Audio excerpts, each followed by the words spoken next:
তো আপোনালোকে নেমু পাতৰ পৰা পুলি উৎপাদন কৰিবৰ কাৰণে এনেকুৱা ধৰণৰ এটা ডাল লৈ ল'ব লাগিব, এটা বা দুটা। কিমান প্ৰস্তুত কৰে আপোনালোকৰ নিজৰ কথা। বেছি বুঢ়া নহয় আৰু বেছি কোমলীয়াও নহয় ডালকেইটা। এনেকুৱা ধৰণৰ বুঢ়া ডাল লৈ নল'ব, কাৰণ বুঢ়া ডালৰ পৰা পটককৈ পোখা নেমাৰে।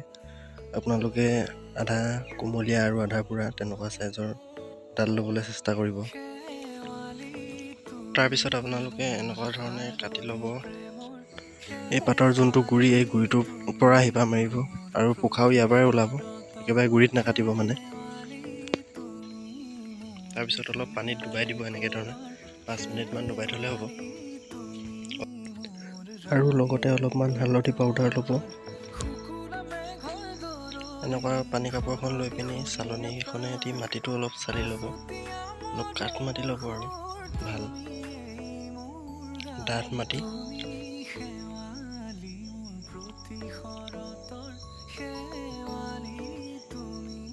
ভালদৰে চালি ল'ব। মোৰ চালি এয়া হৈ গ'ল, মানে অলপ শ্বৰ্টকৈ কৈছোঁ ভিডিঅ'টো, নহ'লে বহুত দীঘল হৈ যাব। আৰু 1 গামলা গোবৰ লৈ ল'ব। মাটিৰ পৰিমাণটো চাই মেলি ল'ব আৰু 30% মান গোবৰ দিব মুঠতে। তাৰপিছত গোবৰটো চালি ল'ব ভালকৈ। এয়া মোৰ চালি হৈ গৈছে। এতিয়া ভালদৰে গোবৰ আৰু মাটিটো মিক্স কৰি ল'ব।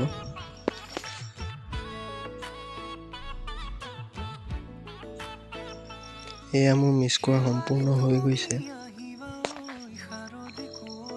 এইখিনি মিক্স হৈ যোৱাৰ পিছত মই এতিয়া গামলা এটাত ভৰাই পিনি মোৰ যোনডোখৰ জেগাত ৰুম সেইডোখৰ জেগালৈ লৈ যাম।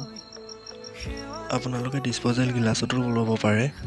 মই কম খৰচত হ'বৰ কাৰণে মাটিতে লৈ লৈছোঁ আৰু এনেকুৱা ধৰণে মই এডোখৰ জেগা বনাই লৈছোঁ। অলপ চেচুকমৰীয়া জেগা চাই পিনি ল'ব আপোনালোকে। মনত ৰাখিব, কেতিয়াও আপোনালোকে মাটিটো টিপি নিদিব। টিপি দিব হ'লে অলপ দিগদাৰ হ'ব, সেইকাৰণে হাতেৰেদি অলপ এনেকৈ সমান কৰি দিব, ঠিক মই কৰাৰ আগতে। আৰু এইডোখৰ এৰিয়াত যাতে পানী নহয়, পানী জমা নহয়, এনেকুৱা এডোখৰকৈ জেগা লৈ ল'ব। আৰু পানী জমা হ'লেও সেইডোখৰ জেগা অলপ ওখকৈ ভেটি উঠাই ল'ব, তেতিয়া পানীটো তাত গোট খাই নাথাকে। যদি পানীটো গোট খাই থাকে, এই নেমুৰ পাতকেইখিনি সোনকালে গেলি যাব।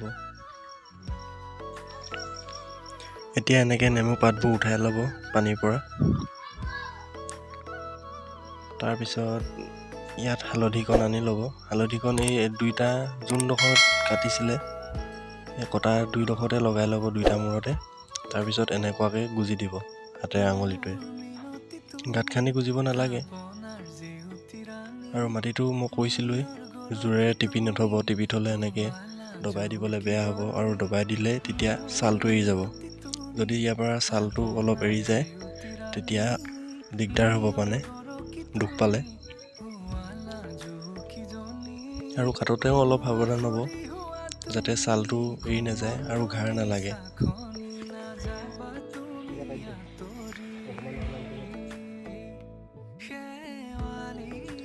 ইয়াৰ লগতে মই কেইটামান ডাঙৰ ডালো দি দিছোঁ।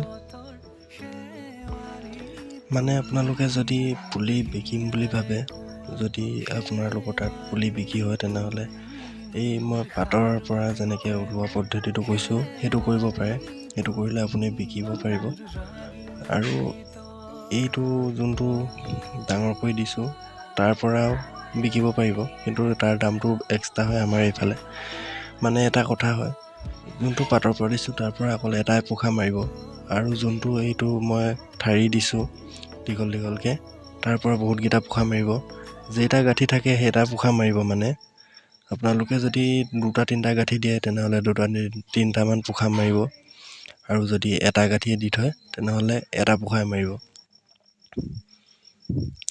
যিহেতু আপোনালোকে ব্যৱসায়ৰ কাৰণে কৰিব বিচাৰে, তেনেহ'লে এই পাতৰ এনেকুৱা ধৰণে কৰিব পাৰে, তেতিয়া অলপ আপোনাৰ প্ৰফিটো হ'ব।